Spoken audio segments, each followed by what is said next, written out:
in 3, 2, 1. John, are we live? We're live. Awesome. Welcome, guys, to our 4th live Wheelhouse show. I am super excited about today's show. I'm already seeing a bunch of viewers are starting to view this. We got 2 incredible guests, Evan Shai and MJ Tam, on today. But just wanted to let you guys know, keep sharing, keep liking, keep commenting. We really appreciate the love. Every week, John and I are getting more and more people reaching out saying they love the clips, they were influenced. We gave them great advice. Our guest gave them great advice. I don't have much great advice to give anybody, but our guests always do. So I want to introduce John again. As always, he's our producer and director. Can they see you, John? Still Hello. by your brick wall. Yes, here I am. Hello, everybody. How are you doing today? Mo, how are you feeling? Good. I'm excited for today. I definitely do not have the biggest biceps in the room anymore with Evan here. I was going to wear a short sleeve shirt today, and I decided against it. I said, you know what? Everyone saw all these pictures of me with my transformation, and they think I'm in shape. And then Evan shows up, and I definitely don't feel in shape now. Well, you look good, my man. Thank you. We're matching, too. Both wearing purple, me and you. Well, it's the color royalty. I feel like I should unbutton one of my buttons, but I don't have an undershirt. Let's see that chest there. That's the point. Evan's like, take your shirt off. We're just going to get shirtless here. Not that kind of show, Evan. Well, our viewership would go up. The ladies would be watching. That's true. That's true. What's going on with you, buddy? Not much, man. Just working. Looking forward to today's show. I do got a quick shout out. Yep. Give me 1 second here. There we go. We got Wheelhouse technical difficulties. Right. I got to fix it and talk at the same time. I got a buddy who's turning 2 times 25. Ronnie, if you're out there, happy birthday, buddy. We'll catch up this weekend, and I will see you soon. 50, Mo, I'm going to throw it back to you.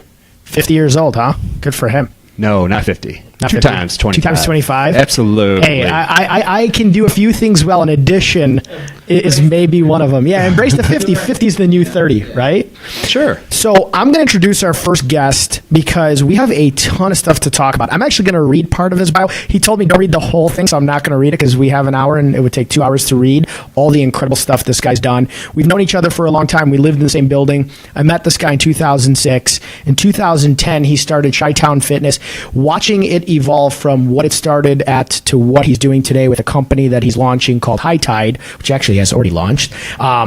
Has been incredible. I can't wait to hear from him. He's been on basically every news station in the Chicagoland area. He trains people all across the country, maybe even across the world. I'll ask him that. He's written a book. He went back to school to do a PhD program. This guy is literally one of the most impressive entrepreneurs I know. He's also the most in-shape guy I know, so can't wait to chat with him. Evan, that's your introduction. Yeah, what's going on? Thanks for having me, guys. I appreciate it. Thanks for coming on. So, a couple things. So I didn't want to explain what High Tide was. I'm going to let you explain High Tide to everybody because there's a lot of moving pieces with it. What's High Tide? Yeah, so High Tide is kind of the natural evolution that has been Chi-Town over the past 10 years or so, where we are providing trainers to individuals throughout the city of Chicago, where we would go into their homes and their buildings and provide one-on-one consultations, nutrition consultations, fitness classes, etc. As we kind of evolved from there, we started launching technology where we could help these individuals even if they were on the road, so traveling professionals, etc. What naturally and what was evidently clear as we were trying to help more people and our audience was kind of growing nationally is that there was this huge portion of their day and of their life that we weren't providing that same solution, and that was work. So we started kind of applying our technology, the Chi-Town mobile app, to corporate wellness programs, and it hit off, right? So we had a really good response. Employees were, really enjoying it. It was a unique way to engage even remote employees, which increasingly amount of the workforce is, remote working from home. So it was a nice way to kind of extend the benefits beyond the office. Because of that, response, we wanted to actually invest in developing an entirely new platform where we could handle thousands of employees instead of just, several hundred with the Chi-Town mobile app. So what we're doing now is building a new platform, which is High Tide, right? And focus specifically on bringing on huge amounts of health data where we can prescribe nutrition and exercise as a result of that. And we'll run corporate wellness programs for companies throughout Chicago and the country. That's awesome. Yeah. And I agree with you. I think the mindset behind it touches on such a big point. And I think a lot of people who reached out to me before the show and they're like, we want to listen to Evan. We have a lot of questions for Evan. kind of falls back on that. Yeah, that missing piece where people are at work most of their lives. It also happens to be the big excuse for most people. When I lost all that weight, I'm going to move Evan's mic. I'm too short to see over Evan's mic. Is that what you're saying over there, John? So most people's excuse is, well, I work too much. I can't stay in shape. I don't have time to work out. And I realized that myself recently. I lost 33 pounds, a third of my body fat. And I always had the excuse, I'm working 100-hour work weeks. I don't have time. That's A, not true. And B, I could have been making smarter choices while I'm working. Sure. That would have helped my health and fitness. What's kind of, let's just go into some tips, I guess, and then I'll come back and we'll chat about Chi-Town a bit. I know a lot of our listeners, they travel a lot or they work a lot. I know John's girlfriend, Maggie, travels quite a bit. She works in the airline industry. I think the airline industry is one where people are traveling a ton, but also professionals. They travel quite a bit and they don't have the time to work out. What's a couple quick tips for somebody who is working all day to stay healthy, at least with their diet? And then we'll talk about kind of the fitness side of things. Yeah, I think with the diet, there's a number of things, and I feel like we can spend a whole hour probably talking about that. I think one thing that people need to first kind of understand is, in order to make any kind of meaningful fitness change or progress, you don't have to completely transform your life, right? These little incremental changes actually make a huge and in some cases exponential impact, right? So I think understanding, first from an exercise standpoint, let me start there, that you don't need these, hour long in the gym, all out intensity, cardio sessions and weight training. You really just need these like short periods of, we talked off air, 15 to 20 minutes of high intensity exercise that really provides the sufficient, response to actually get a really big bang for your buck, in terms of exercise. And then from a nutrition perspective, it's figuring out like little solutions, whether that's meal delivery, prep your meals on the weekend, have it, ready for you during the week, little things like that I think can go a long way. Yeah, I did that. I started prepping my meals and you taught me this. So for those of you listening, I've been working out with Evan in some capacity. It was one-on-one when he was training one-on-one, and then he got really busy and he's doing all this great entrepreneur stuff. But I started using his Chi-Town workouts to kind of guide myself. But it was very much getting in the habit of not making excuses that I can't find good things to eat. So I started meal prepping, and I was using a meal delivery source for a little while. Yep. And then, I live with my girlfriend, Jamie. So we really were making enough meal to go around for two people. So I started prepping. And I think that was a big key to my success, was just keeping my diet in check. Well, I think you become a little bit more conscious of what it is that you're eating too. Right. And what you want to do is remove these situations where you're making meal decisions in these like highly volatile emotional states, right? You're stressed out, your physiology is actually responding, your blood sugar is dropping a little bit. You're getting all these, responses to go eat a lot of carbs or sugar, tacos, not exactly the best meal option. So I think that's a big one. One thing that we'll do, even with some of the companies that we partner with, we have a partnership with KitchFix, which is a meal delivery company here that works with the Cubs, some large organizations. They will, so the employees that have access to our mobile application, and we provide custom nutrition plans, they can actually select certain meals to have delivered to them at their office, right? Wow. So it's super, cool, convenient partnership that we have with KitchFix, which has been transformative for a lot of people. Is it pricey? We actually have it down to about $10, $11 per meal, which that's because of the partnership that we have, the kind of consistency that we're driving. That's so inexpensive. I tell people all the time, they're like, $10, 3 meals a day or 4 meals a day. Try to go to Whole Foods for sure. and pick up a day's worth of food for $30. For sure. No chance. And Whole Foods is just kind of set up in a way where you just go back there multiple times a day too. Yeah. It's not, you're not like grocery shopping in the traditional sense. No. So there's no question. For me, I almost entirely, meal preparation makes up my entire diet. I mean, I'm always eating prepared meals at this point. Do they deliver only in the city, or will they do burbs too? They'll do burbs as well. Ooh. Yeah, so it's certainly an option, especially, for what we'll do with these offices, because there's so many people in a small location. That's why we're able to kind of bring the price point down a little bit, and because of some of the logistics that we handle. But it's been, a game changer for a lot of people, for sure. Oh, I'm going to get on it right away, because at that price point, it's almost silly not to do that. Now, you can customize your meals a little bit to, like, when I did it last time, there's some things I just don't love eating. I'll eat almost anything but peanut butter and olives. Like, I just don't like peanut butter. I like peanuts. I don't like peanut butter. It's weird. I think I was traumatized as a kid in kindergarten. They forced me to have it. That's a totally different story. I hated it. But I'll eat most things. But there's just some things that I don't love eating. So you can customize kind of your meal. For sure. There's definitely variety there. I think that's the benefit of using like a chef prepared, meal service kind of thing. With you, I know you kind of gravitate towards, and I'm kind of similar, simplicity and like straightforward. I remember a lot of times, Mo would be posting about the Chi-Town diet, showing pictures of his fridge with like an avocado and egg whites. And I'm like, I swear, this is not the Chi-Town diet. This is just Mo's diet. Yeah, Mo's version of the Chi-Town diet. But so variety is not inherently a bad thing, although in some cases it can actually work against you. But, that's a whole nother diet strategy perspective. You touched on something, though. For me, that first diet you kind of made for me, and you were basically bodybuilding at the time. So you were a fitness competitor, and, you were eating so insanely clean, and it wasn't necessarily like the most appetizing thing. And your app, I followed, it has much more appetizing, and you actually break it down, this much of this but that much of this in there, and there's some really appetizing meals in there. But I just realized, and it's with business even, if I have a task at hand and my task was to lose the most weight I could, I'm going to take maybe the most difficult but the most direct route to where I'm going. And for me, it was 6 egg whites, half an avocado. I was having a protein shake, and then at lunch I'd have some chicken and a ton of greens, and then I'd work out, maybe have another shake or a snack, and then I would at night have salmon and greens. And it was rinse and repeat, rinse and repeat. Habit forming. Now, I know that I probably can't keep that sort of eating forever. So what I love about what you guys do is you build systems that are able to stay consistent for a long period of time, because anybody can go crazy for 2 weeks, 3 weeks, a month, maybe 6 weeks. But after that, you have to do something that you can continuously do for a long period of time. For sure. Yeah, I think everything we do, first of all, we recognize that there are, time constraints on goals for certain people. There are, certain things that people want to accomplish in a certain time period. Maybe it's a wedding or vacation or something like that.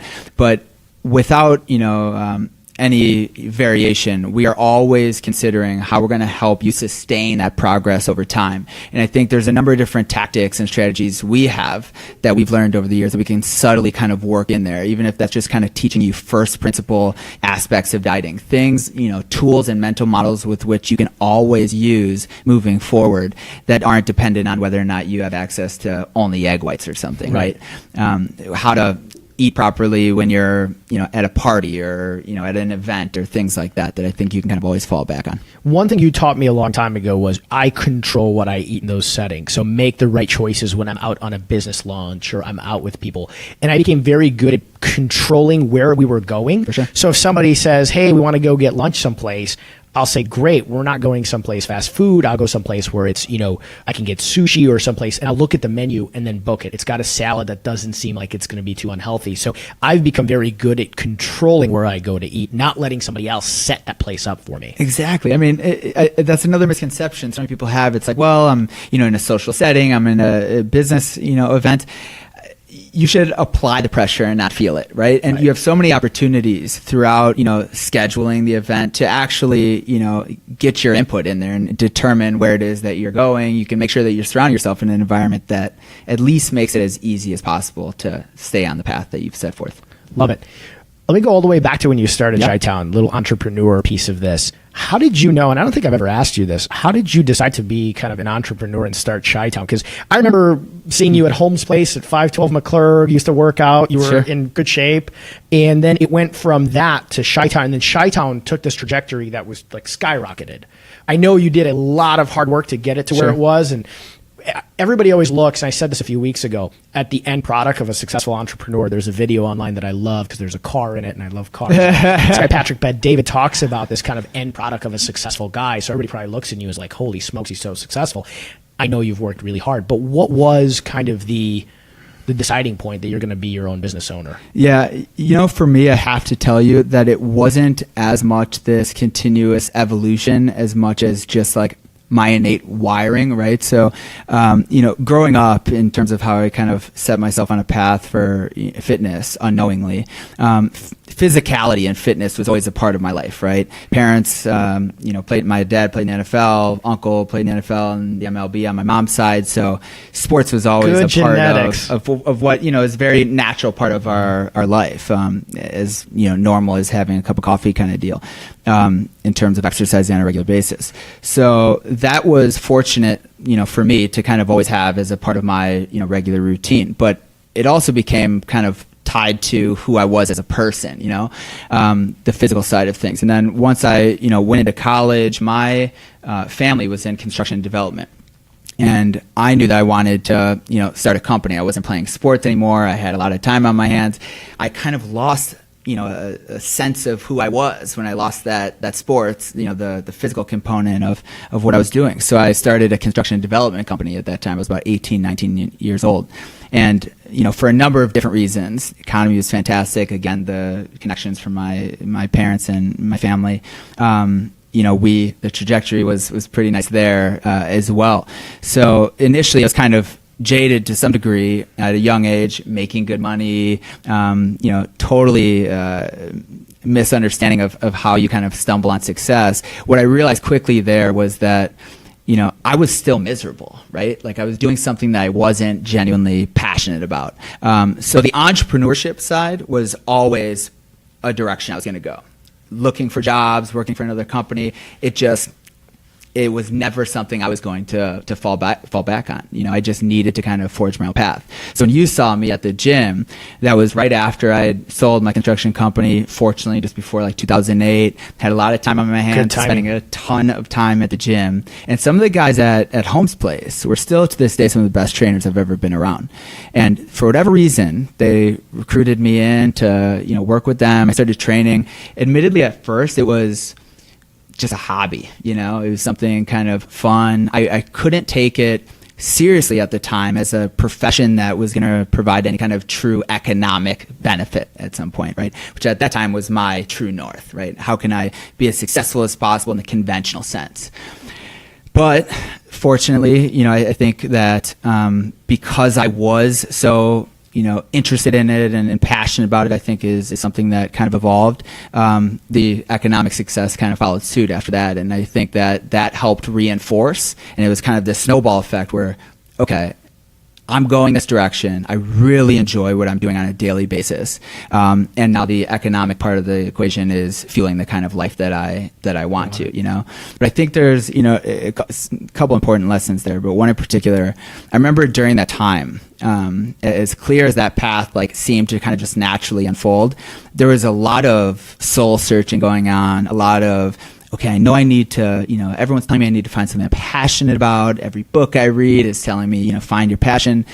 And I don't think that that's the right way to go about it. I think it can be a little daunting because I don't think that passion is just inherently lurking inside of you, right? You have these areas of interest and focus on a couple of areas of interest at that young age, invest time in it. And the passion comes as a process, right? Just notice how you feel when you're engaging in those areas of interest.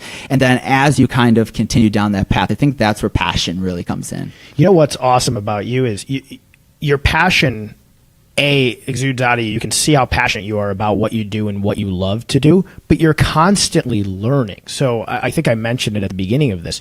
You actually when you went back to school for a PhD and then you wrote a book, you were super successful as an entrepreneur, but it was that passion that kind of just fueled, you enjoyed what you did. So then you wanted to learn more about it, which has kind of evolved you into knowing so much more than you did even back then. And the only other person I know that's ever been that successful, personally known, and then gone back to school is actually my dad. He was a practicing surgeon and he wanted to open his own business and he went and got an MBA. I remember as a kid, I was a young kid, my dad going to school again. And I'm like, why is my dad going to school? Yeah. And this is weird. But he wanted to learn more about what he was about to do.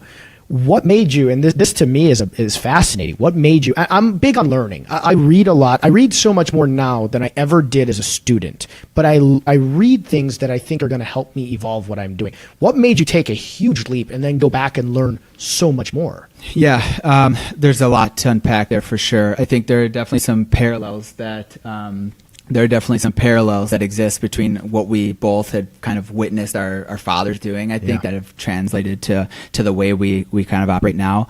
But in terms of me going back to school, it had much less to do with this like grand plan of why I needed some kind of academic credentials. As you pointed out, the path that I was on, there of course were obstacles, in the way, or things that I needed to do or accomplish in order to keep moving forward.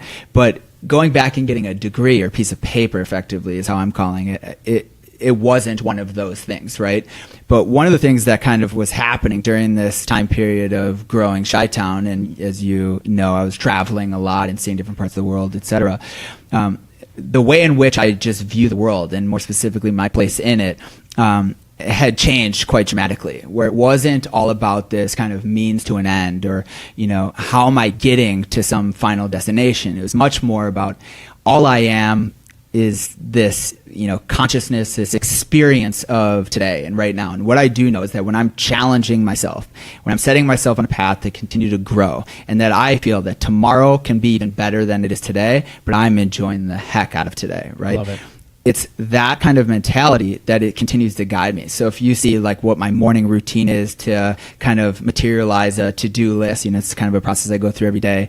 It's much less about these, 10-year plans, if you will. Or for instance, even when I was talking to my board of directors, or, previous people I worked with in other companies, a classic kind of conversation and framing that people want to hear is, what is your 10-year plan? What is your 5-year plan, et cetera?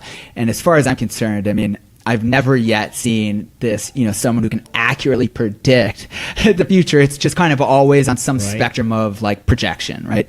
And I now finally, because of some of the things I've accomplished, I'm confident enough to push back on questions like that, because that's just not how I live, and how I have been successful is by rejecting that kind of I'm just thinking about the future.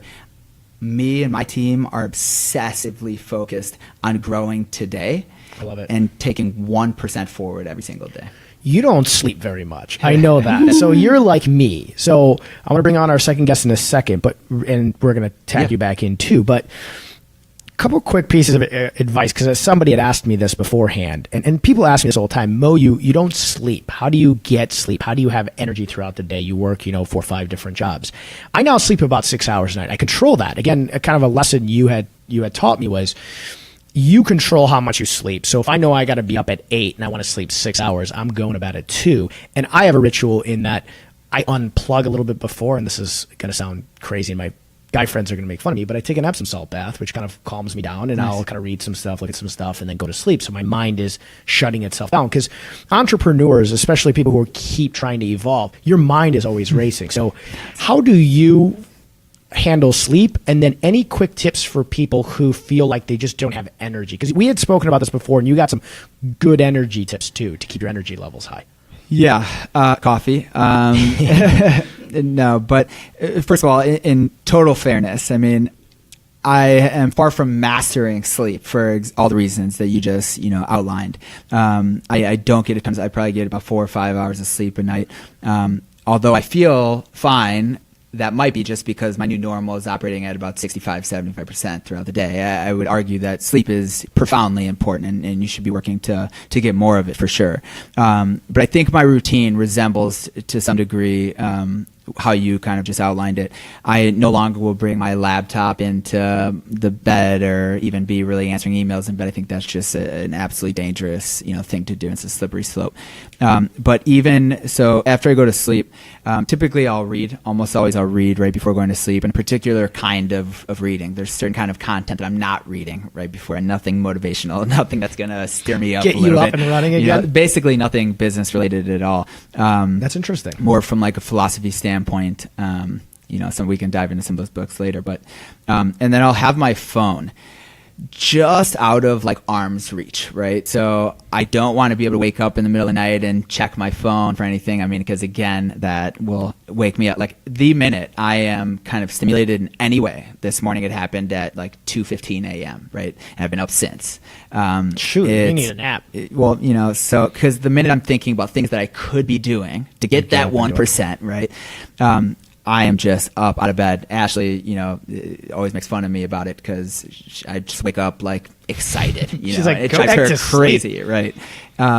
So that's one thing in terms of staying asleep. But then conversely, waking up in the morning, I will grab my phone and I'll use it to my advantage, right? So I'll sit there, I'll go through my routine, which is specifically structured in a way that's kind of getting my mind right, setting my mental path in an organized way. Sometimes today, for instance, since I have some time before I need to get going, I will start, take that as an opportunity to start reading some content that I haven't. And then definitely some coffee or, pre-workout even. Something I do like the that. pre-workout. So I don't like coffee. I do the Optimum Nutrition pre-workout. It's my favorite. That's my go-to. Shake it up every in day, a water right now. and then that's it's my wake up. I'm with you. Same deal. I got to keep my phone out of reach, but I have these little T-Rex arms, so I just have to leave it on the ground and I can't reach it anymore. I'm like, I can't get it. That's awesome. Well, I'm going to bring in our second guest because she's amazing too, and I can't wait to hear from her. MJ Tam is the founder and editor at Chicagonista. She's also the co-host of Chicagonista Live, which, get this, gets 18 million, yes, 18 million Twitter impressions during the 1 hour of her show. John, we got a lot of catching up to do. I think we have a lot of people. I think, Evan, you're kind of breaking the Wheelhouse record here. A lot of people are commenting and listening. You might have a lot of females watching to see Evan's biceps here, but we got a lot of people, but we don't have 18 million. You also are a co-founder at Women Driving Excellence. I'm honored and a little bit nervous to have you on because you've done this sort of show very successfully, much more successfully than we have so far. So I'm very excited to have you on. You're also an entrepreneur. I'm going to let you tell the viewers what Chicagonista is and just kind of explain that and how it started. Sure. First of all, I love the transition with the no sleep. Yeah, because you probably don't sleep very much either. You know that I don't know. Well, that's one of the things that I need to change. But yeah. So, and I didn't know the prerequisite was to have big biceps. So I apologize for anyone that's watching. It wasn't. He set that standard.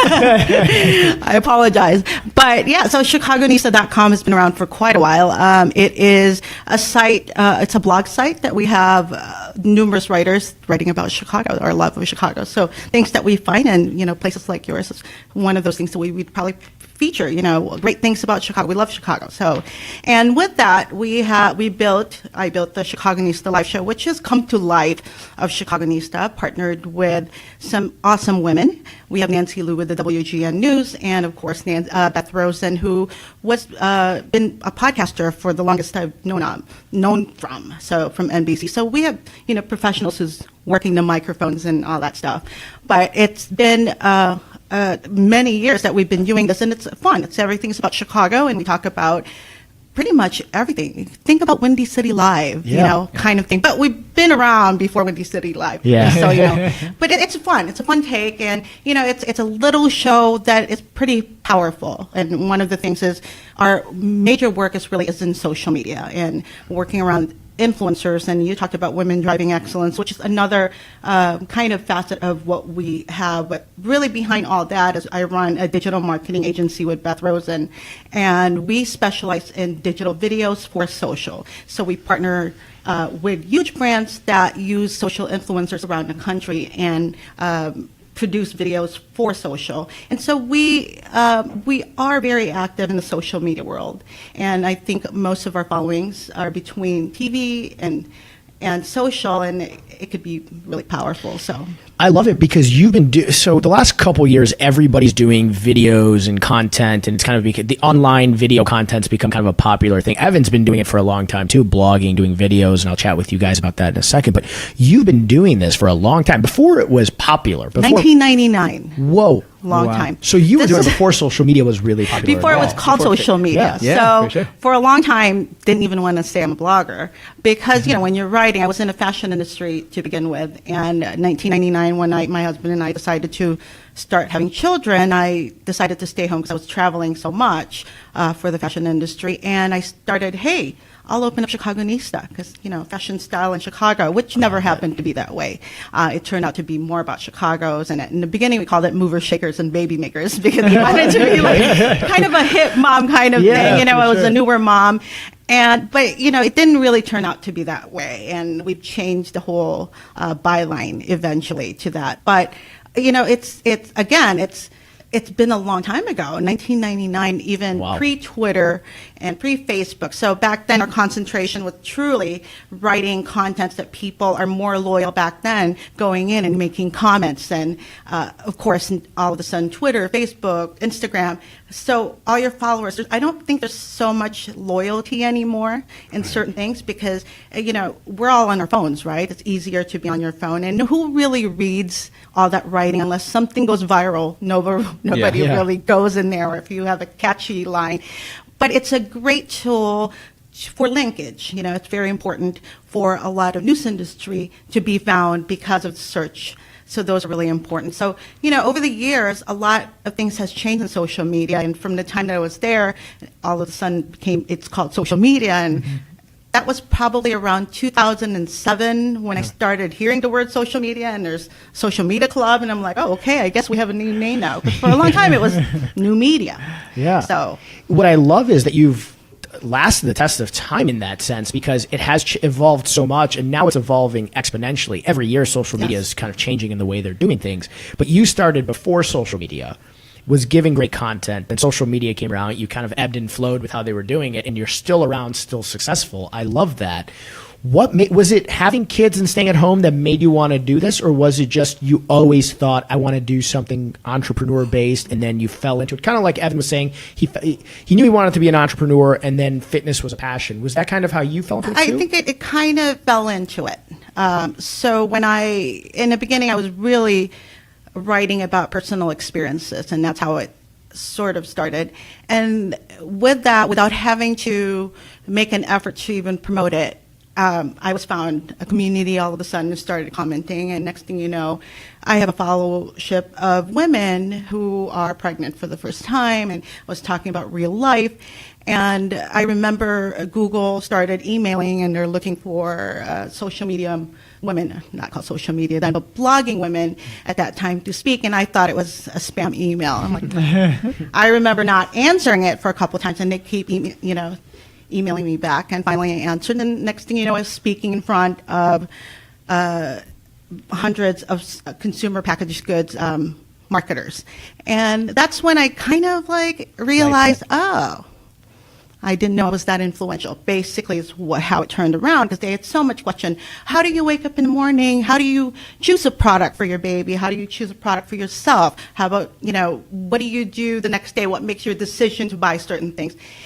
And that's when it hit me. And then I started having followers of mostly influencers, and I got with a whole group of Silicon Valley bloggers.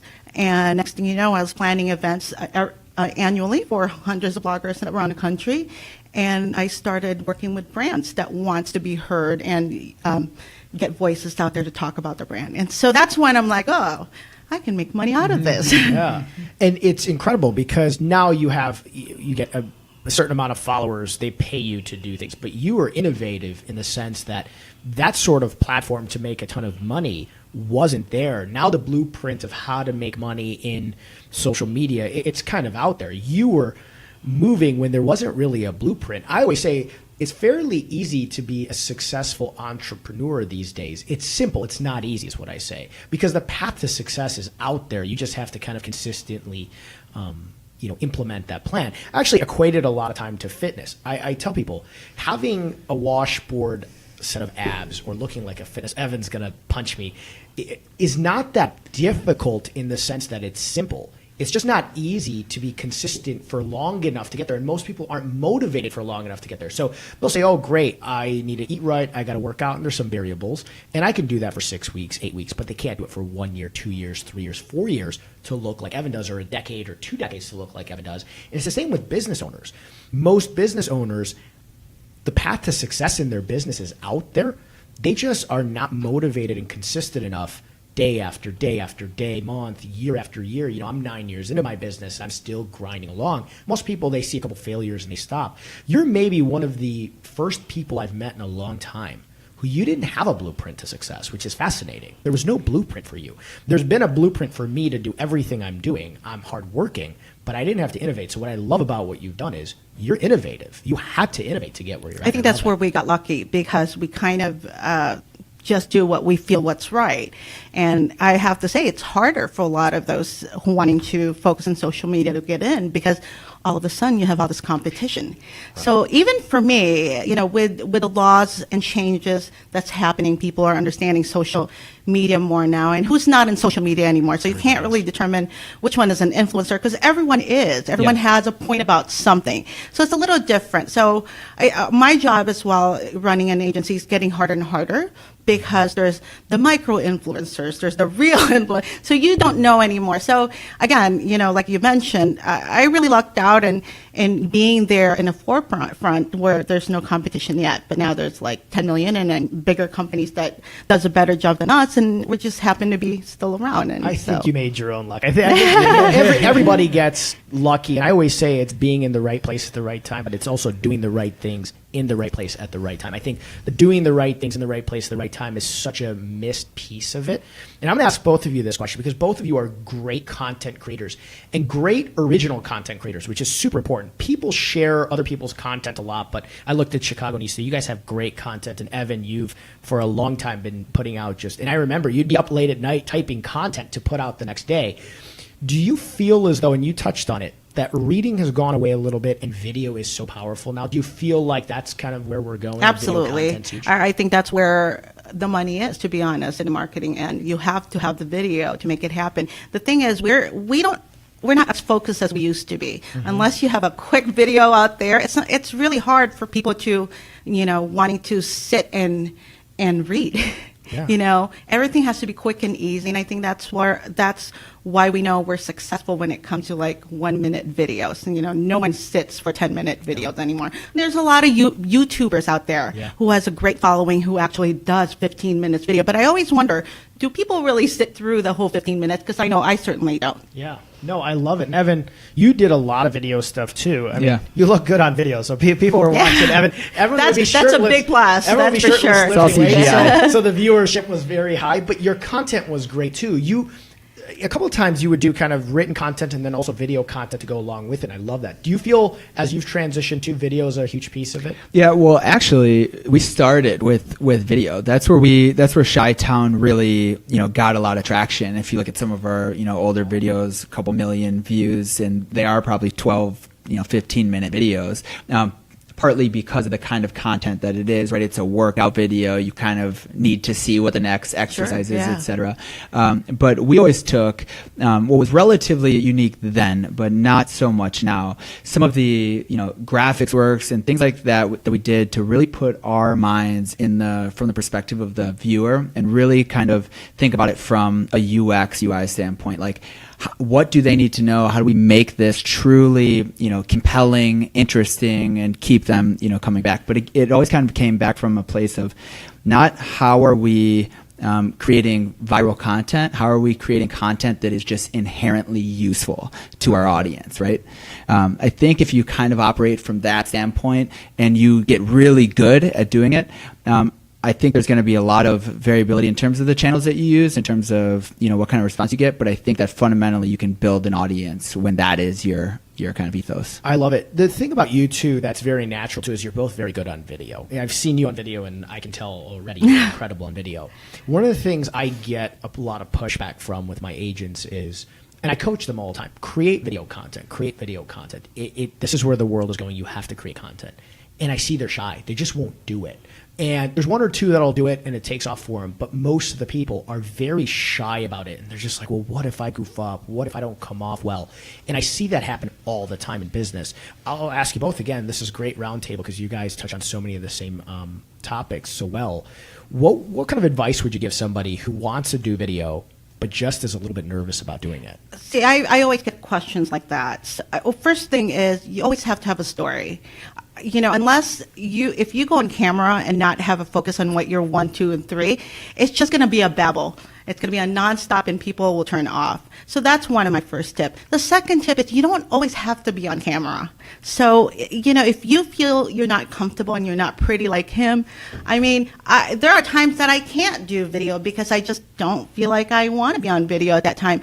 But if my video is about this card right here, then focus on the card, talk about the card, focus on it, but make it move, make a story around it. That makes it more interesting. And that's why those tasty videos are fast and easy, because they're interesting, but you don't see the faces. See, I think that's sometimes where people get confused, because they want to be known as the face, but it won't really matter if people click off. And if you're not confident about it, then don't do it. It's not going to translate well in the camera. I love that. Evan, how about you? Yeah, I would second that. Obviously, I deal with this a lot. I mean, with our coaches, the vast majority of coaches and trainers that we get certainly enjoy being on camera to some degree, but there are definitely ones that don't. And our philosophy, because we do produce a lot of content, particularly with this new platform that we're building, we will just if you don't want to be on camera, that is fine. There are several other ways that we're creating content that is useful for our members, right? Even if that's as simple as like creating helpful infographics, right? Or creating animated videos. I mean, there's so many helpful tools that you don't have to be a videographer to create necessarily, that you can do without you having to actually be on camera. But again, I think it always comes back to this point, and why we spend so much time doing persona mapping and who is our audience and why are we creating this specific content for them. I think a lot of the other particulars kind of fall into place once you kind of have that figured out. I love it. Great tips by both of you guys. I never even thought about that, because I coach it all the time. And one of the things I coach is just do it, you'll get better at it. And because I was nervous when I first started in college and law school, if you asked me to get in front of 5 people and talk, I would have shelled up and got very scared.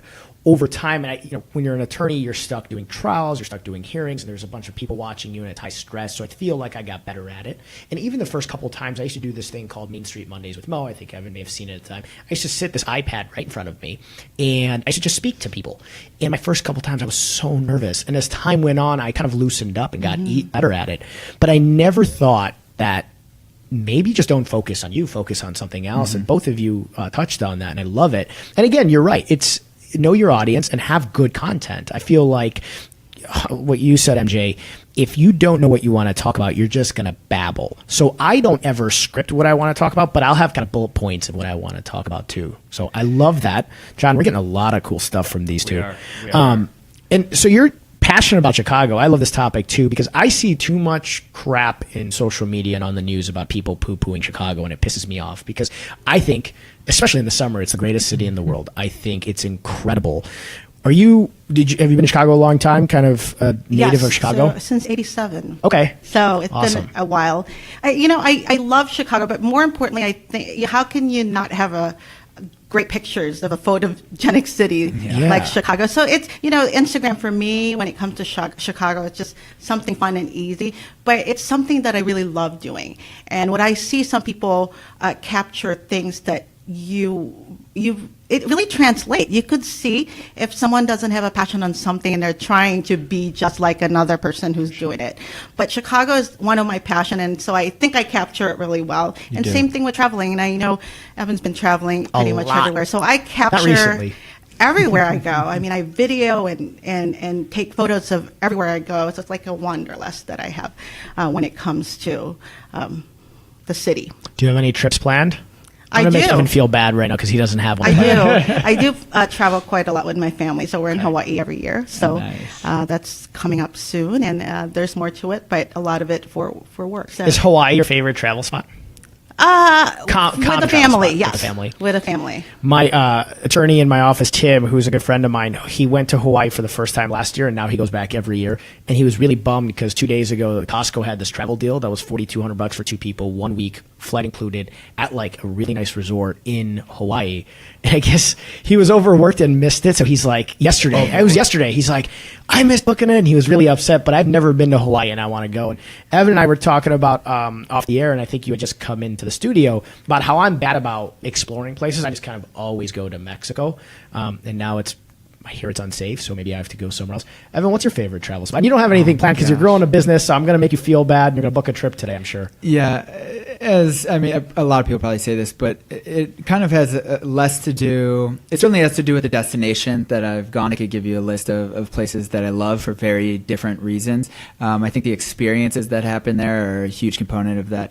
But just to kind of answer, but Amalfi Coast, I think was so. I mean, we were even Rome, I mean, for that matter. But running with the bulls in Pamplona, Spain. That's right, you did that. Unbelievable. Question about that before you keep going. Yeah. There's a couple ways to run with the bulls, right? Like you can run out, take your photo, kind of cheer that you were with the bulls, and then you can keep running with the bulls. Did you do the full, like you ran with the bulls for a while? Oh, yeah. Really? So I was there with two buddies, and, before, I think it was like 7:55 p.m. or a.m. and 8 a.m., the bell rings and the bulls go. And we were in a good spot, kind of right in the central square, if you will, kind of the beginning of the run. And, the three of us kind of make this pack. We're going to stick together. There's a stampede of people going, etc.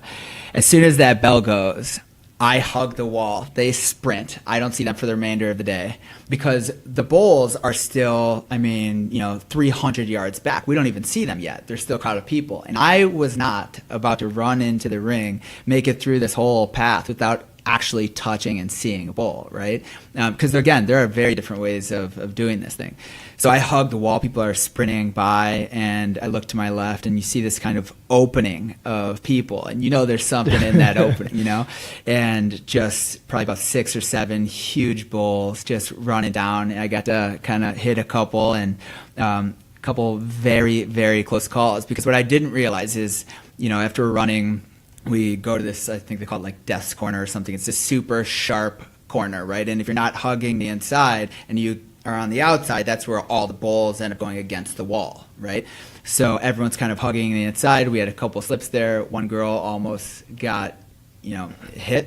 I grabbed her, threw her up against the wall, and we both hugged the wall. And after that, wave of bulls come, which I didn't know there were waves of bulls, plural. We're just walking down. I think it's over, and I hear the bell go again, right? And this time there's no like buffer behind me. No, there's just people kind of walking around. Most people are in front of us, and I start hearing a couple people screaming behind me. And sure enough, a whole another wave of bulls. I think there's probably like maybe 4 or 5 waves of bulls. So it was on repeat. It was a fantastic experience. I got very short legs, so I got to move very fast to get out of the way. And I don't even like horses, so bulls for me. I'm an adrenaline junkie, so I love that sort of thing. But that's brave. That's very, very brave. You're a pretty active vacationer, though, right? You stay active. Yeah, on those kind of vacations particularly. Because, again, I think if you're in Pamplona, you're not just sitting on a beach all day, right? There's a lot of things to see. Typically, on those kind of vacations, for me, I'm in a city for maybe 3 days or so, so I want to really see a lot of things. For MJ and I, because I don't know if her and I are going to run with the bulls anytime soon. Not me. Being on vacation for most people just ruins their diet. So this is kind of an out of left field question. I wasn't thinking of asking this, but we're on the topic. Any tips about you take a week-long vacation, how to make sure that you try to manage as well as you can staying in shape? Yep. So a couple of quick things, and I guess you could apply this even, over the summer if you have some kind of barbecue or something like that. Probably contrary to popular belief, if you just fast the first half of the day. Fundamentally, what matters is energy balance. That means the calories that you're consuming versus the calories you're actually expending, right? If we're looking at a pyramid or a hierarchy of importance, that's going to be the most fundamental part. The macronutrients, micronutrients, things like that are increasingly or decreasingly less important. So if you just focus on skipping your breakfast, maybe have a cup of coffee, stay plenty hydrated throughout the day, push your first meal back to maybe 12 or 1 o'clock, what you're doing is you've now shortened the feeding window and the amount of damage that you can actually do during that time frame. It seems like a overly simplistic strategy, but as you kind of already alluded to, sometimes the best strategies are simple ones, and I think that this one has been profound. And then even when you break that fast initially, focus on fibrous vegetables and high protein. So if you can get a good piece of meat, maybe fish and some kind of veggies, if you just focus on that one meal and assure yourself that you can have something totally off and splurge later on in the day, I think that's a pretty good strategy. You have no idea how much damage I can do quickly with tacos. So, but no, I love that because most people get up on vacation and they have free breakfast, Set the right? tone. So they say breakfast is free at this hotel. So they go and they eat the breakfast right away, big continental breakfast. And then it kind of ruins that whole idea. For sure. So we're creatures of like relativity, right? And like, so if you wake up and you're starting the day with this highly palatable, very like flavor rich meal, a lot of carbohydrates, a lot of fat potentially, you are setting that as the bar, especially if you're kind of like in this pleasure seeking, State. yeah, you're trying to like eat more flavorful meals throughout the day, you're just going to continue to set that bar a little bit higher. Again, I've just seen this play out like time after time after time. You got a camera following me when I go on vacation. Yeah, I mean, I do have a unique knack for timing, I've been told, with our members. One of the things that I used to be afraid of was I used to work out with Evan, and we both lived in Streeterville and not in the same building anymore. But I would walk across the street to grab something fast food, and I'm like, Evan's going to see me walking in here to eat. And one time I was walking in the Subway when we were working out really aggressively to get Jamie, my girlfriend, a sub. And I got a text. I look at the text, and Evan goes, "What are you doing walking in a Subway?" I'm looking around. He's watching me, and you had seen me walk in, and I felt really bad. MJ, so you do a lot of things, and your days are very, very busy. Do you structure your days ahead of time? Do you have like a structure to how you're doing it? Because I feel like there's two types of entrepreneurs. One that kind of flows with it, and then one that really structures it. And I think for the most part, I have teenagers. So it gets to be a really, really busy morning. I have a college-bound kid who's, dragging himself like 2 more months and we're done with school. But at the same time, I have to wake up a certain time to get them ready for school, even though they're old enough. So those are first and foremost for me. And then once they leave, that's kind of where I start reading my email. I eat breakfast, read my email at the same time. And I know they said not to do that, but that's the best way I can do it. I read it in bed first before I get up in the morning. And then for the most part, I try not to really answer any emails in the morning first because I wanted to knock down a couple of things in my list. What happens to me is every time I go to my email first, then nothing gets done. By the time I get to the middle of the day, I realize all I did was answer email, and the stuff that I need to knock down, it's too late by that time. So I really try to push the email until like in the afternoon just so I could knock a couple of things down. I love that. So one thing I do, I felt the same way as you. I get so many emails, so many voicemails every day, and I felt like I was falling behind. So I would respond to anything I felt I could respond to in that moment. And then at night, one of my rituals before I go to sleep is I go back to midnight the day before, basically the morning of, and I respond to any emails that I had missed along the way when I just don't have that much to do, so that I can make sure that everybody gets a response from me that warrants a response.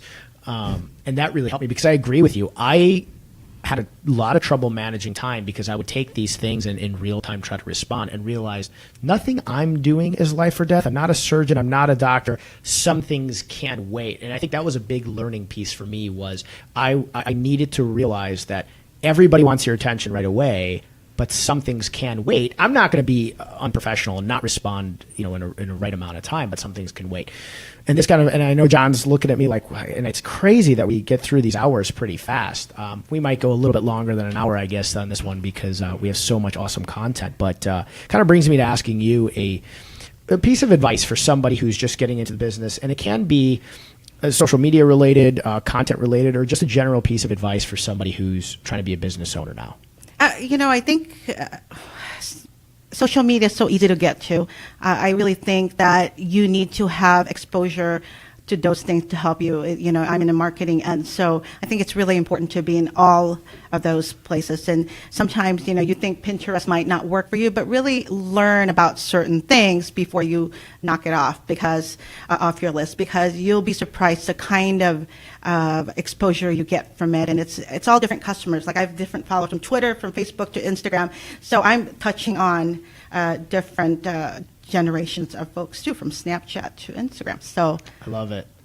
And Evan, a good tip for somebody just getting into business in general. I've obviously seen you grow, in the last decade, and we've kind of grown our businesses together, and your trajectory has been incredible. So any tips for somebody? I'm going to need another hour, but I guess two things. One, I totally agree with that point, and I think that you should be trying to experiment and put yourself in situations where you can learn different things. but then move quickly to being able to focus your efforts on something specifically, because I don't think that you can truly understand the potential and the value of whether it's a specific channel or medium or even business until you can truly, just focus your efforts in one place. Because I think that as clear as the path might be, being successful in entrepreneurship is still an incredibly difficult thing to do, I think, depending on what your degree of success is, of course, or what your metric is. But so I think it requires everything in you to some degree. And kind of on that note as well, be very vigilant about who you're surrounding yourself by. I mean that not just in terms of professionally, but relationships, friendships. I cannot stress that part enough, and I've always been relatively good at that, but I think I can always get better. It's something I'm constantly conscious of, that if you are perpetually surrounding yourself with people that are either, directly, serving as obstacles for the goals that you're trying to accomplish, but I think even more pervasive and dangerous are the people that don't even pose themselves as clear obstacles, but people who are kind of just indifferent altogether and setting a lower bar for what you ultimately want to achieve, right? That doesn't mean don't have a diversity of people in your life, et cetera, but ensure that if you have a certain goal and your goals are big and ambitious and somewhere where you are not currently, make sure that the people that you surround yourself by reflect the size and magnitude of that goal. I love that. What a awesome piece of advice. And I agree. I've learned over time, like you said, not to write people off, but who you surround yourself with is so Huge. intensely important in what you do. I could literally talk for 10 more hours with these two. There's so many learning pieces from both of you. I'm going to invite the viewers. We didn't do this the last couple of times, John, but going forward, if you guys have questions for our guests or want to link up with them, they both obviously have very successful businesses. Ask the questions in the comment section of our video. I'm happy to answer them. I'm sure they're happy to answer them. Real quick, before we let you guys go, though, a thank you to both of you guys. Thanks for having us. Our charity, the Real Estate Rumble, May 17th, some realtors, some lenders, some construction guys and gals, they're going to punch each other in the face for the kids. There's going to be some fights. It's going to be at the Park West, May 17th. Tickets are still available. It does sell out every single year. Every single year, the week of, people start hitting me up, hitting Ryan Cotter up, hitting John up, saying, hey, do you have tickets? And I have to try to beg or try to sneak them in. They sell out. It's a packed house. All the money goes to an incredible cause. I don't know if there's sponsorship opportunities still left. If you're willing to sponsor the show or the event, let me know. I'll get you in touch with Ryan Cotter. Please show up. It's an incredible cause. Next Wednesday, 3 o'clock, we're going to be back. We got two incredible guests. We might actually have two of the people fighting each other on to talk crap, too. Hopefully they don't get in a fight and ruin our studio. We'll have to enforce that, John. So we're going to have two people who are boxing actually show up, and maybe we'll have them arm wrestle or something. We've got the Rock'em Sock'em. Oh, we do. We have Rock'em Sock'em We've got robots. Rock'em So we're going to have the Rock'em Sock'em robots sit in studio Nice. before they get in a fight. But thank you so much for all the love. Thank you for the shares. Thank you for the comments. John and I are so excited to be doing this. This has turned into the most fun thing I do. I probably shouldn't have said that live because there's a lot of other stuff where people Because you're with like, me. what the heck? But I'm having a blast doing this with our guests, with John. It's been a blast. So thank you guys so much. We'll see you guys next week at 3 o'clock. In 3, 2, 1.